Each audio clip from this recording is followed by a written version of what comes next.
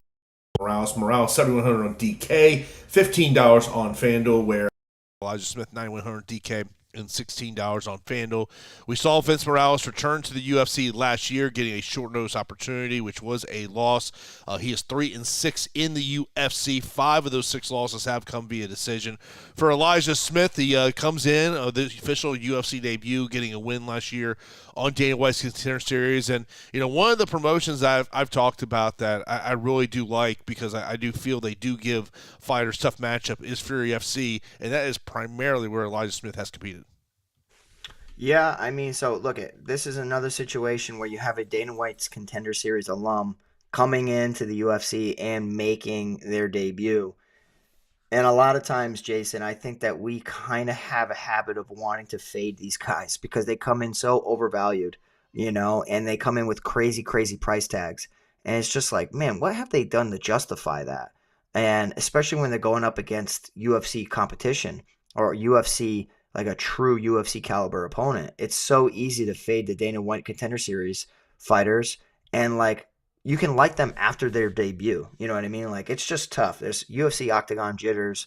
If they're not comfortable, they're used to dominating. They haven't been tested for 15 minutes. And this is another one that's tricky for me, because the Jose Delgado, Conor Matthews fight, you have Matthews with only one UFC fight, Delgado making his UFC debut. The algorithm likes Delgado a lot in that matchup. In this one, the algorithm likes Elijah Smith a lot. Granted, it's off of one performance and the strength of schedule throughout his entire career. And it's going up against Vince Morales, who, he's 16-8 overall and is kind of a guy that's just been the B-side in most of his fights. He's been the B-side in most of his fights. He's had 9 UFC fights. He has a victory over 𝐉𝐸𝐳 𝐳, which was back in 2019, which is quite surprising because of who 𝐉𝐸𝐳 𝐳 has beaten since then. He has one over Rodriguez, who turned out to not be anything. He has one against Louis Smolka, who turned out to be an up-and-down fighter, very inconsistent and super volatile. Outside of that, though, he's been dominated largely. I mean, Lapilus beat him. Miles Johns beat him. Jonathan Martinez, Chris Gutierrez, Lopez, Song Yadong. I mean, but he has been tested in there. The issue is just like, yes, he's been tested, but does he have the skills to come through? Knee-jerk reaction, I said to myself, I'm probably going to play Vince Morales this week at 7,100. So that was my initial thing, was like, I like Vince Morales. I think his boxing's okay. I think he's susceptible to leg kicks. I think his wrestling, they talk about how he wrestled and how he has a wrestling background, but yet he never really goes to the offensive takedown well. He has in his previous bout against Taylor Lapilus. He did one time against Rodriguez. I think it's something where he is not the best wrestler, but yet he knows how to wrestle. Not comfortable doing that. He'd rather box. And in this matchup against Elijah Smith, who possesses pretty explosive movements everywhere, big punches, big takedowns, good volume, good aggression, good submission attempts. I mean, Elijah Smith attempted 11 takedowns in his Dana White Contender Series fight, landed 5 of them, had 2 minutes of control time, so pretty poor control time, but it was a scrap. And yes, he fatigued significantly in the 3rd round. I do think that his father is preparing him, it has been preparing him to make his UFC debut for a while now and to be a part of the UFC caliber type of promotion. And you already talked about the regional scene preparing fighters or part of Fury to get ready for the big next step up in competition. I'm going to pick Elijah Smith here, and I understand why people will want to pick Vince Morales. Initially, I wanted to have the 2 underdogs be, Elijah Smith. 2 underdogs be Vince Morales and Khaos Williams. But the more I thought about it, the more I looked into it with the stats, with everything I'm seeing, it does seem like this could be a situation where, Elijah Smith, yes, against most of the UFC competition, he might lose his debut. Mm-hmm. But a guy who struggled to stay in the promotion in Vince Morales himself, I think that this could be a perfect matchup for Elijah Smith to go out there and do what he does, get big takedowns, possibly land some devastating punches, and maybe work towards a submission too. So let me see. Let's see if it's correct. But let me go with Elijah Smith here, even though I recognize the value on Vince Morales. First off, I know why you're not picking Vince Morales. What did I say? And last week it proved it yet again. And I don't hate that gym. I have no hatred towards that gym.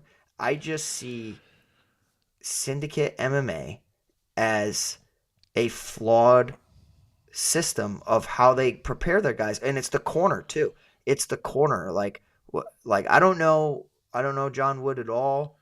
I'm sure he's awesome. Like, he might be the best pad holder in the world. I don't know. But as far as like fight IQ, I do not agree with a lot of the corner advice that he provides. Mm-hmm. I don't agree with a lot of the matchups that they take. I don't agree with a lot of things. And if you notice a fighter's out of Syndicate, I would love to see Syndicate's record inside the UFC, because I don't think it's a positive one. Well, I mean, I think if you take out Merab and Aljamain Sterling, you cannot inherit Aljamain. I'll let them inherit Merab, even though I think that's BS too. But you take that out, it's pretty bad. Yeah, no, I get you what you go there. 2 more fights left to break down before we start to wrap up this episode of Fight HQ. We got a heavyweight matchup. Dontel Mays take on Walter Walker.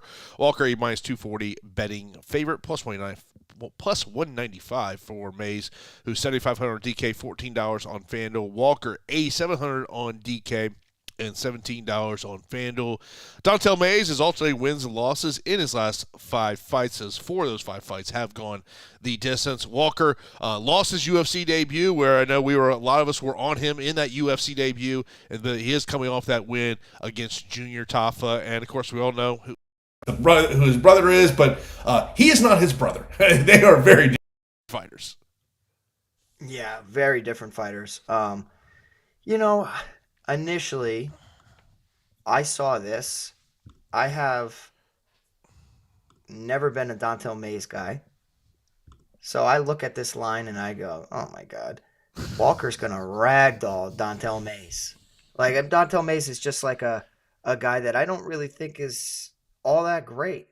But the reality is, most heavyweights are not all that great. So it's just like, man, I'm not trying to hate on Dontel Mays. I think most of the heavyweights suck inside the UFC. You got Dontel Mays, who now does have John Jones a part of the team and always has, but as part of a heavyweight training partner these past several years. I actually think that may have improved Dontel Mays' game. There's a viral video going out there of Dontel Mays stuffing a shot of John Jones while John Jones injures his shoulder. I think that those two wrestling and training together all the time couldn't have hurt Dontel Mays at all. I think that it could have only elevated this game, and I'm sure that he has improved from the regular boxer that he used to be. The issue here is the takedowns of Walter Walker are far superior of Dontel Mays. The control time is significant. The control time of Walter Walker having 7 minutes of control time over Łukasz Brzeski, having almost 4 minutes of control time in round 1 before a submission against Justin Tafa, Junior Tafa rather. Is it Junior? I don't remember. It's the skinnier Tafa. Junior Tafa, yeah. But the issue here is that Walter Walker's striking is shit. It's terrible. It's the worst thing ever. If he throws anything, it's a horrible big looping shot by 3 feet. If he connects with it, of course he's going to finish you because he's a big guy. And I just think from a skill standpoint in the striking, Dontel Mays might pick this guy apart in the boxing. But the takedowns of Walter Walker could make this where even if he's getting pieced up, he just lays on Dontel Mays and ends up winning a decision. The algorithm projects this to be a very close fight, and it is projected to be the second closest fight on the card. And the first one is Calvin Kattar and Youssef Zalal. So that tells me that the value is there on Calvin Kattar. This one tells me that how can you trust Walter Walker at a heavy price tag, even though Dontel Mays is low level? If he's forced to stand up, I think that Dontel Mays wins those exchanges. And this could be a situation of damage versus control. I'm just saying, how many times do we see the better wrestler or grappler win the most of the moments, but a minute or two of each round, the striker in this matchup lands some shots, lands the better shots, and because of the damage criteria, and because of the crowd booing, and because of the grappling not appealing to the judges, they award the striker the round. I'm just saying that I think that this could be a close decision or one where you want no part of.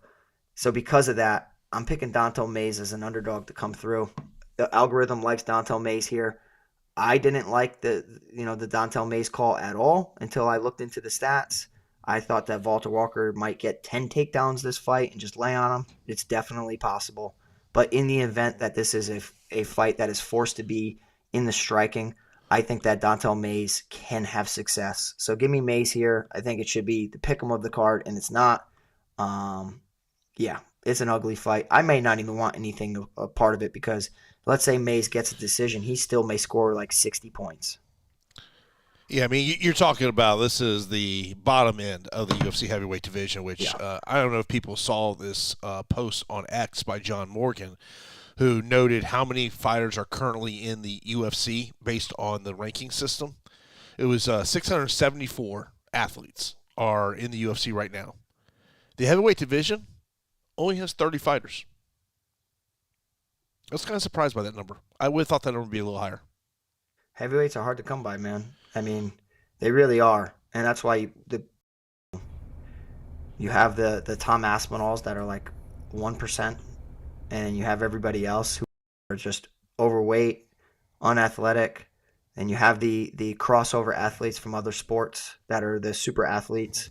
But in general, like I know because I have a gym full of a lot of heavyweights that most other gyms struggle. Most other gyms struggle to have heavyweight bodies. It's just they don't exist. Or if they do, they're one-dimensional. So a lot of them don't have wrestling and striking backgrounds. So I think that's why there's a path to a fast track to UFC. I mean, Yes. and maybe that's kind of why what's his name decided to bump up from light heavyweight to heavyweight. Who's the Brazilian guy? 𝐿ton Almeida. 𝐿ton Almeida decided to go to heavyweight. The other name that came to my mind was 𝐾𝐤𝐬𝐬𝐜𝐽. Yeah, I mean, I think it's easier. I think it's easier you don't have to worry about cutting weight. The guys are big. They probably punch equally as hard as the light heavyweights. They're definitely not as athletic as light heavyweights. And you probably got better cardio than them. Yeah. So it's a fast track to getting ranked. But when you get hit by them, boy, do you know. But in general, that's why like heavyweight MMA is super volatile. So I probably don't back big favorites in heavyweight MMA all that much. And that's kind of why I think this fight's going to be a little closer than what the odds project. So give me Dontel Mays. And their opening matchup tonight is a female matchup. We got Julia Avila taking on Jacqueline Cavalcanti. Cavalcanti, a 9-1 betting favorite in this one, plus 525 for Avila. She is 6,700 on DK, $8 on FanDuel. Cavalcanti, 9,500 on DK. And $22 on FanDuel. We've not seen Julia Avila since the end of 2023, which was that submission loss to Miesha Tate. On the other side, Cavalcanti 3-0 in the UFC, but all those wins have come via decision. Yeah, I mean, it's kind of weird because Julia Avila is a fighter that at one time, I remember when we started doing MMA DFS for Stochastic and Awesemo at the time, that she was a part of several cards, and she was out there smoking people. And to now fast forward to 2025, she really hasn't had that many fights at all. She's had 5 since her debut in 2019. So super, super inactive, questionable career to begin with. The Pandy Quianzad fight's definitely one that has aged the best. Pandy Quianzad's pretty damn talented. Knocking out Gina Mazzani, that was easy matchup. Losing pretty handily and dominantly against Sijara Eubanks. Can't really fault it there. Sijara is a fighter that it was one of the biggest what ifs in women's MMA. Yulia Stoliarenko, you survived round 1. You were alive to beat her, and that's what happened. She's like the women's MMA equivalent to Terrence McKinney. And then getting subbed against Miesha Tate after 2+ years off out of the octagon. So Julia Avila is a fighter that, she looks the raging panda she is, but she looks very aged, the aging panda. She looks very aged. And I think that going up against a women's fighter, chalky women's MMA, young fighter, aggressive, talented in all areas, has shown her striking in high-level kickboxing of Jacqueline Cavalcanti. I think that Cavalcanti coasts here. I think that she coasts. I mean, Avila will have success when she's able to bully people. I'm not so sure that she's going to be able to bully Cavalcanti here. I think will have her way with the volume. According to my strike stats, yeah, Cavalcanti should have significant volume over Julia Avila. And the takedown is something that I think that Cavalcanti hasn't really shown in the octagon yet. But on some training footage, I think it was old against not Luana Pinheiro, some other fighter I was watching inside the UFC, where she was actually scoring some takedowns. So I think that that's an ace up her sleeve where she can go to the takedown well. I just think in general she's just going to put too much of a pace on Julia Avila. She's not there to get bullied, and I think she will bully Avila there. The price tag at $9,500 is rich. If she gets a finish, she can make it work. But in women's MMA, finishes are hard to come by or harder to come by. I like her here. I like her here to win. I like some other 9,000 options more than Cavalcanti. a score standpoint, but from a no-brainer, she's going to win the fight. I think that 𝐾𝐲 wins here, and she moves to 4-0 in the UFC. So that's pretty interesting against Zarafan, Nunes, Nora Cornell, and then now Julia Avila if she wins. So pretty hot stretch coming into the UFC. Yeah, I mean, the one thing that pulling up her stats, the one thing that really sticks out to you is if I'm paying 9,500, man, I need triple digits. And when you look at her stats, in her 3 UFC fights, her opening fight in the UFC, 126 strikes, 0 takedowns. Her second fight in the UFC, 91 strikes, 0 takedowns. And her last fight, 54 strikes, 0 takedowns. And by the way, last 2 wins coming via split decision there. So that's where the price tag, just to me, is a concern of why I don't see myself really getting to that. Let's get into our straight up fight picks, so they'll answer some questions. We'll get out here on this episode of the podcast. In the main event, I'm going to go Gregory Rodriguez. Gregory Rodriguez, buddy. Co-main event, give me Youssef Zalal. Straight up picks. Screw it. Give me Calvin Kattar. I'll go Shabazian. Bonfim. Vieira. Delgado. I'll go Souza. Ooh, how dare you. Hill. Gordon. Gordon. Estevam. I will go Bonfim. Smith. You sold me on Dontel Mays. Oh God, that's a bad sale. I'm either a good salesman or we're both stupid. Sure, give me Mays. Trust me, I would not be putting a lot of money on that. But yeah, give me Mays. No.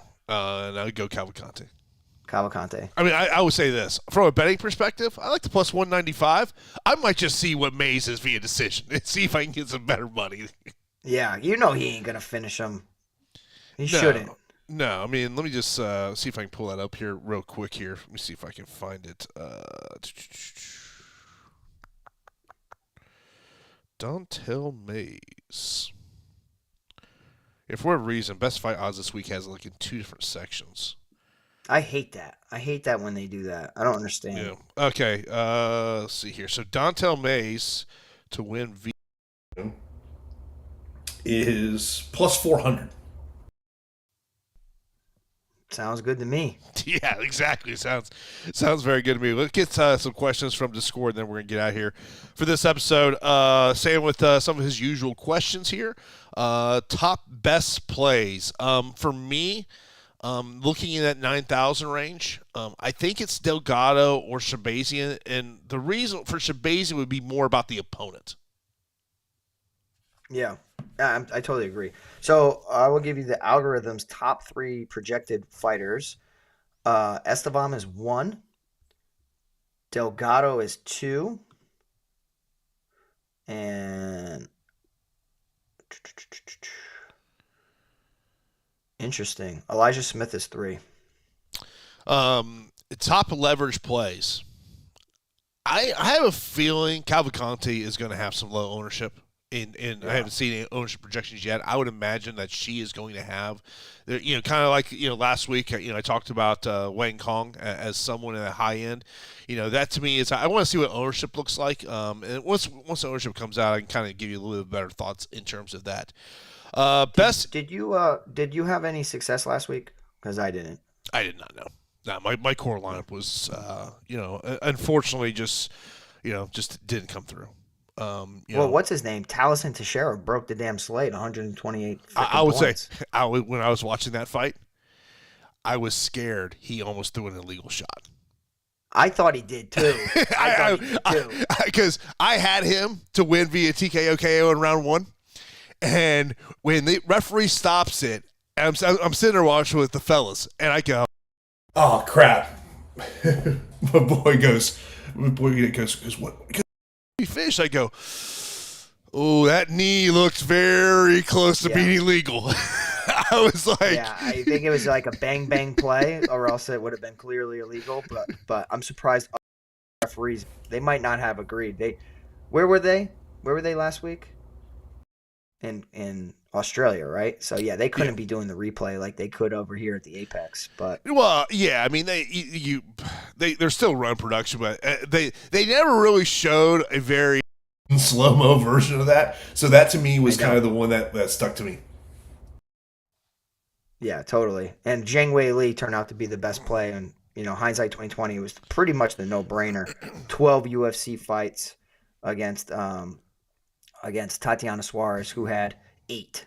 And Well, I talked arguably about the last week greatest. on the show here. I said, I go, if Wei Li can stop the takedowns, contain the takedowns, she has a massive advantage on the feet, and and potentially it really does sound like they're talking about moving her up to 125 pounds. So we'll see if that does I like take that. place there. Best inside the distance fights. I would say Shabazian Budka. Matthews Delgado would be one for me. Yep. Um,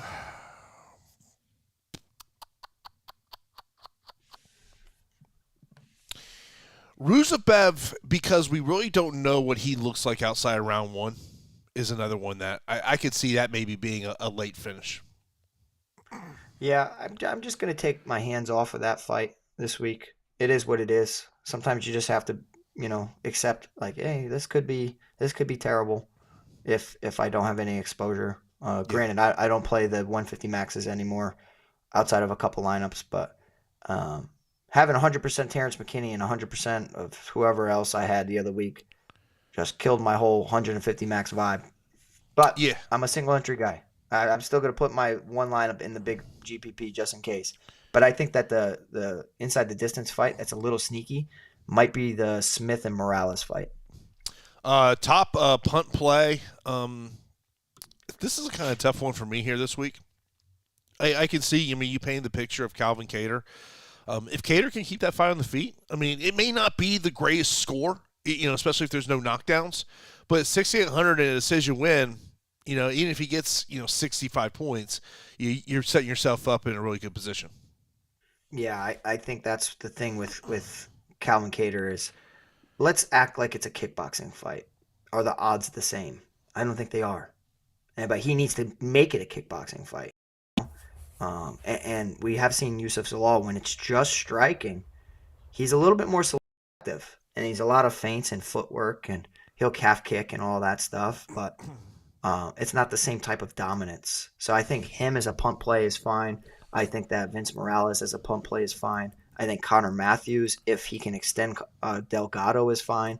A lot of ifs within that segment I just mentioned, but we have to do the if that happens, Yeah. how do we approach it? That's how you should be building your lineups. Like if you're playing football, you got to say, okay, well, if it's a blowout, what should my lineups look like? Okay, then same thing on the other side. Okay, what happens if they get up and they need to throw a lot? The other team needs like you should be building these scenarios if you can, of course. But if you're using sim tools, that does take all of that into account. We got the offer with Stochastic that's linked in our bio below for you guys to take the thinking out of it and use more of a simulation mindset, which is really helpful. It's something I struggle with personally, is just relying on data over and over and over. When I am in the fight game, I coach the fight game. I rely most on fight film and my gut feeling. But if this algorithm can help as a tool, or the simulations can help as a tool, I do think that you can combine forces and it makes for exceptional lineups or exceptional betting. But yeah, thank you guys for tuning in. We're not done yet, but I just wanted to say thank you. And if you guys could always, for our videos, we're doing great, but we'd like to do even better. We're approaching 2,000 subscribers, so thank you so much. If we can get that 2,000, that'd be extremely helpful. We're aiming for 5,000, and on every video, if we can have 100 likes and comments on our videos, pump it out to the public a little bit more. And I know you guys want to keep us to yourselves, but when it comes to like our opinion, so that we can win over everybody, but it'd be greatly appreciated if we could get pumped out there a little bit more. And that's where the Discord comes in handy. Yeah, mentioned some more questions in Discord. Best decision odds. I look at the female matchups. I also say I look at Bonfim and Sakov. Agreed. I think that's going 15 too. Good call. Favorite parlays.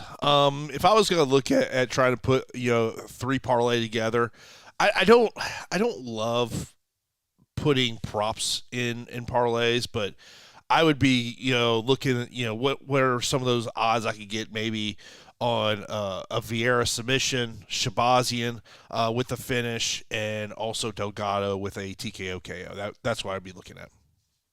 Okay. Yeah, I mean, it's tricky. It's hard to predict fights to begin with, Yeah. never mind combining props.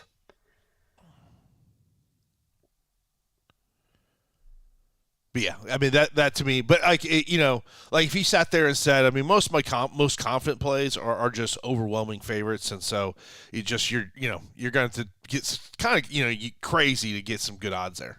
A lot of big favorites, huh? Holy smokes. I'm trying to put a parlay together right now, and it's like I got three fighters: Cavalcante, Esteban, and Shabazian. We know they're all 9,000 options, right? That still is minus 140. Like, Yeah, what the hell? yeah, it's crazy. It's absolutely nuts. In terms of that one, Jason and Pete special. From a DFS perspective, I'm staying away from the opening fight, and it's just because of the price point of Cavalcante and whether or not she can pay off that price point. Okay, so that is the first fight. All right, I had a different fight order. They switch them up so much. What's the best fight order stuff that you look at, Jason? UFC.com or what? I go over to the ESPN MMA page. And Yeah. typically that's fairly accurate. If not, if you go over to UFCstats.com, that's also a very accurate source for the actual fight order. Okay. But yeah, Uh, I think like contrarian for Cavalcante first fight of the night. Okay, I don't think it's necessary though this week. I just don't think it's necessary. She should win, and should win pretty dominantly. But I don't know for DFS. Road to the Mansion series over under 5.5. I think that's a really good number, Sam. Yeah, it's a great number. I'm gonna say less. Yeah, that's what kind of I was leading. I mean, are you going to get 6 finishes on this fight card? I don't know. I don't think you get there. Sam, you keep track of these because you need to keep track of these and like each week tell us Yeah. because I got too much stuff going on for me to even remember. But I would love to see if we're correct or incorrect when it comes to these over under finish projections that you always pump out there. And it's always a great piece of the show of you doing it. But I'd love to see if we're right or wrong all the time. Yeah, no question about that one. So if you do have any thoughts on that, we would appreciate it if you would pop those over into you can pop it right into our Discord channel to take advantage of that one there, as apparently my USB hub is going bad on me. What the hell is going on? Jason, you switching me around. Yeah, I've been switching some things here on the fly the past couple Did minutes. you just switch shirts too? Like, what's going on? Did you change No. clothes? I had to go to my internal camera because I think my USB hub has gone bad. I think that is the best way to describe it. He's like Superman, man. He goes into the phone booth, comes out with a different outfit. Yeah, Oh, yeah. God. Had to go to the old the standard webcam here on the MacBook here. You're freaking me out. Top captain MVP plays. For me, it's looking at Delgado and Shabazian would be two of my top MVP captain plays. Okay, it's Esteban for me. I have him as the highest projected fighter on it, followed by Jose Delgado. They don't have the captain contest yet, but when they do, I kind of want to look at it and see because I got Esteban projected 97, and the next closest is 90. Granted, we need more for DFS fantasy points, but it's just like a value in projection, and that's pretty heavy because the next two fighters are in the 80s. So it means that Esteban should dominate. Yeah. A couple more questions here before we get out of here. Value plays underneath 8,000. I think you got to look at Jared Cannonier at 7,600. I would also say, Sakov at 7,800 would be another value play for me. Yeah. Let me see real quick. I think Cannonier is, well, if it goes 25 minutes, he could be optimal, right? Mm-hmm. Like, I mean, it's possible. He's been in there with some legitimate talent. Sadikov is a decent underdog. Mays, I think, is an underdog to win, but a shit score. Petroski, I'm not backing this week. Chaos Williams, KO or bust. I know he's picked up some decisions in the past, but I think that he might be in a tough matchup. Connor Matthews, not really loving that. Vince Morales as a punt, I'm okay with. Calvin Kattar, I just think, I mean, I could be dead wrong, but I just think it's like recency bias to the most extreme for him to be 6,800. So we shall see. And then our final question we'll get into is our core three on DraftKings.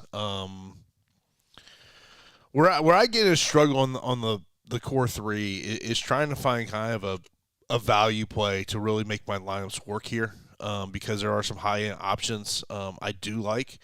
So I mean, like, to me, I think I would start with Shabazian and Delgado for me in this, and then I'm going underneath 8,000 to find somebody, and man, there's just not a lot. The third one to me is a hard one. That is a hard one for me, trying to find that third one to be a core play. But the top two for me are clearly Shabazian and Delgado. And Shabazian, it's more about the opponent than anything else. Yeah, so for me, it's Estom, 9,300 as a core play one because of the grappling upside. 8,200 Angel Hill. I just think at that price tag, either Souza or Hill makes it into the optimal lineup, even in the decision. And then for me, the third one is tricky. Yeah, it is absolutely tricky. I might be a broken record, but if I get Calvin Kattar at 6,800, I have 3 spots left, and I have an average salary of 8,567. I mean, Jason, I can get to pretty much whatever the hell I want. Yeah, no question about that. But, of course, as always, we appreciate everyone who tunes in to each and every episode of Fight HQ. Of course, we are a Discord channel, which is totally free to join. Also, we got the offer from Stokastic. Get 15% off any MMA subscription that they do offer. All you got to do is use that promo code Fight HQ. Link to that is in the description of this show as well. Pete, anything else you want to leave listeners with?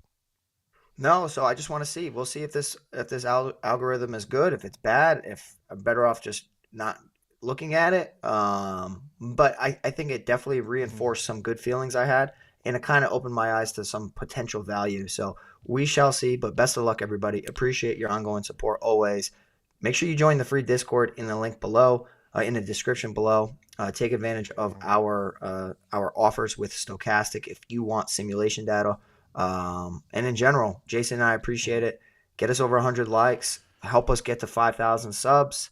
So Jason and I can keep doing this stuff for you. And again, we appreciate it. Appreciate all your support, and love seeing Fight HQ community win some tournaments. It's been a little bit for me, but I'm happy to watch you guys do pretty well. Yeah. So, of course, if you have any additional questions, you could leave a comment right here on YouTube, or you can hop into Discord, and we will answer your questions. So we appreciate everyone tuning in for this episode of Fight HQ, and we will talk to you next week.